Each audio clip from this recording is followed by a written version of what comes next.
रामायण का जिक्र हो तो भगवान राम के अलावा रावण का नाम भी याद आता है। रावण लंका का राजा था और युद्ध में श्री राम ने उसका वध कर दिया था। लंकापति रावण महाज्ञानी पंडित था। रावण के अंदर सत्व, रज और तम तीनों ही गुण विद्यमान थे। उसमें तमोगुण सबसे अधिक और सत्व गुण सबसे कम था।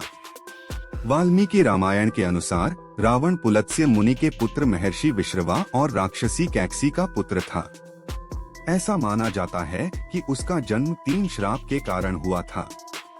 एक श्राप सनकादिक बाल ब्राह्मणों ने दिया था। इसी तरह अलग अलग जगह 2 श्राप का और भी जिक्र मिलता है। तो आइए सबसे पहले जानते हैं रावण के जन्म के पीछे का रहस्य और एक ब्राह्मण पुत्र होने बाद भी रावण में राक्षसत्व वाले गुण कैसे आए। वाल्मीकि रामायण के अनुसार पौराणिक काल में माली, सुमाली और मलेवन नाम के 3 क्रूर दैत्य भाई हुआ करते थे। इन तीनों ने ब्रह्मा जी की घोर तपस्या की, जिससे प्रसन्न होकर ब्रह्मा जी ने उन्हें बलशाली होने का वरदान दिया। वरदान मिलते ही तीनों स्वर्गलोक, पृथ्वीलोक और पाताल लोक में देवताओं सहित ऋषिमुनियों और मनुष्यों पर अत्याचार करने लगे। इनका अत्याचार जब काफी बढ़ गया तब ऋषिमुनि और देवतागण भगवान विष्णु के पास गए और उनसे तीनों दैत्य भाइयों के अत्याचार की व्यथा सुनाई।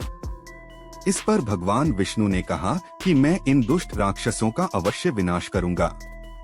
उधर यह बात जब माली, सुमाली और मलेवन ने सुनी तो उन्होंने अपनी सेना को लेकर इंद्रलोक पर आक्रमण कर दिया। इस पर भगवान विष्णु इंद्रलोक आकर राक्षसों का नरसंहार करने लगे। भगवान विष्णु रण क्षेत्र में आने के कुछ क्षण बाद ही सेनापति माली सहित बहुत से राक्षस मारे गए और शेष लंका की ओर भाग गए। उसके बाद शेष बचे हुए राक्षस सुमाली के नेतृत्व में लंका को त्याग कर पाताल में जा बसे। बहुत दिनों तक सुमाली और मलेवन अपने परिवार के साथ पाताल में ही छुपा रहा।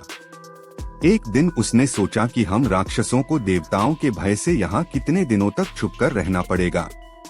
ऐसे में कौन सा उपाय किया जाए जिससे देवताओं पर विजय प्राप्त की जाए।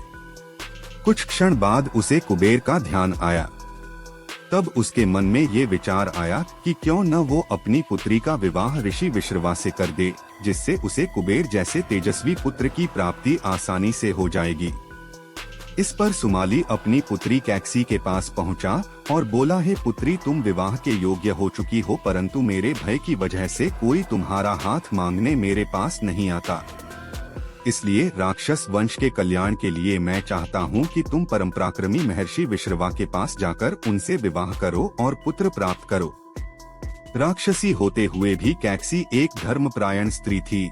इसके चलते उसने अपने पिता की इच्छा को पूरा करना अपना धर्म माना और विवाह के लिए स्वीकृति दे दी। इसके बाद कैकसी महर्षि विश्रवा से मिलने पाताल लोक से पृथ्वी लोक चल पड़ी। महर्षि विश्रवा के आश्रम तक आते आते कैकसी को शाम हो चुकी थी। आश्रम पहुंचकर कैकसी ने सबसे पहले महर्षि का चरण वंदन किया और फिर मन की इच्छा बतलाई। इस पर महर्षि विश्रवा ने कहा, हे भद्रे, मैं तेरी ये अभिलाषा पूर्ण कर दूंगा, किंतु तुम कुबेला में मेरे पास आई हो, मेरे पुत्र क्रूर कर्म करने वाले होंगे। उन राक्षसों की सूरत भी भयानक होगी। महर्षि विश्रवा के वचन सुन कैकसी उनको प्रणाम कर बोली, आप जैसे ब्राह्मणवादी दौर में ऐसे दुराचारी पुत्रों की उत्पत्ति नहीं चाहती, अतः आप मेरे ऊपर कृपा करें। तब महर्षि ने कैकसी से कहा कि तुम्हारा तीसरा पुत्र मेरी ही तरह धर्मात्मा होगा। महर्षि से विवाह के पश्चात कैकसी ने विभत्स राक्षस रूपी पुत्र को जन्म दिया, जिसके 10 सिर थे। उसके शरीर का रंग काला और आकार पहाड़ के समान था। इसलिए महर्षि विश्रवा ने कैकसी के सबसे बड़े पुत्र का नाम दशग्रीव रखा, जो बाद में रावण के नाम से तीनों लोकों में जाना गया। उसके बाद कैकसी के गर्भ से कुंभकर्ण का जन्म हुआ। उसके समान लंबा चौड़ा दूसरा कोई प्राणी न था। तदंतर बुरी सूरत की सुपर्णखा उत्पन्न हुई। सबके पीछे कैकसी के सबसे छोटे पुत्र धर्मात्मा विभीषण ने जन्म लिया। अगर वीडियो पसंद आई हो तो लाइक, शेयर और सब्सक्राइब